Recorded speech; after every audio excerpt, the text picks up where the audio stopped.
Everyone, my name is advocate Vartika Sharma. तो आज मैं बात कर रही हूँ डिवोर्स के बारे में।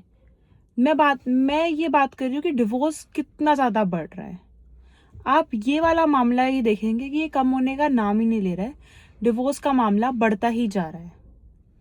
तो वैसे तो डिवोर्स बहुत सारे कारणों की वजह से होता है, मगर मुझे ऐसा लगता है कि ये दो बहुत महत्वपूर्ण कारण हैं जिनकी वजह से डिवोर्स होता है।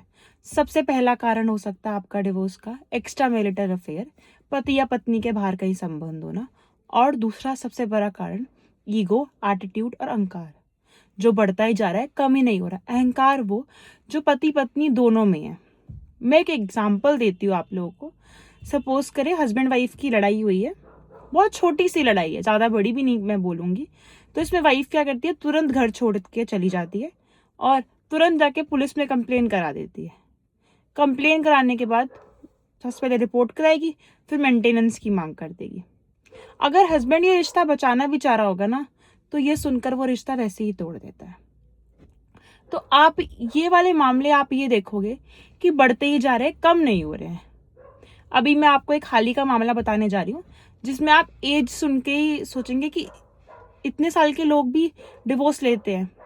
तो अभी यह हाल ही का मामला है जिसमें 89 ईयर्स का हस्बैंड और 83 साल की वुमेन ने डिवोर्स की मांग की है। वुमेन तो नहीं चाहती डिवोर्स, मगर पति चाहता है।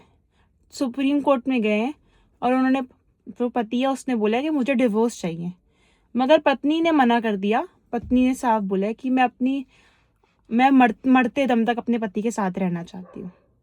वो नहीं चाहती डिवोर्स, वो चाहती है कि मैं अपने पति का आखिरी दम तक भी साथ दूं। जब ये रिश्ता इतने साल चल गया, तो अब क्या दिक्कत आ गई कि तुम इस उम्र में डिवोर्स लेने की सोच रहे हो? तो सुप्रीम कोर्ट ने ही डिवोर्स के लिए मना कर दिया। सुप्रीम कोर्ट ने कहा कि नहीं, हम जब अगर सुप्रीम कोर्ट भी इजीली डिवोर्स नहीं देता, वो देखता है कि कहाँ रिश्ता चल सकता है और कहाँ रिश्ता नहीं चल सकता।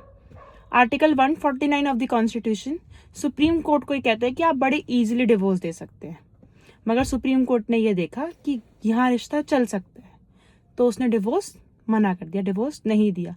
तो मैं आपसे यही बोलना चाहूँगी कि अगर आप अपने रिश्ते को बचा सकते हो तो अपने रिश्ते को आखिरी दम तक बचाइए, क्योंकि इसका असर आप पे तो होता ही होता है, आपके बच्चों पर, आपकी फैमिली पे ज़रूर होता है।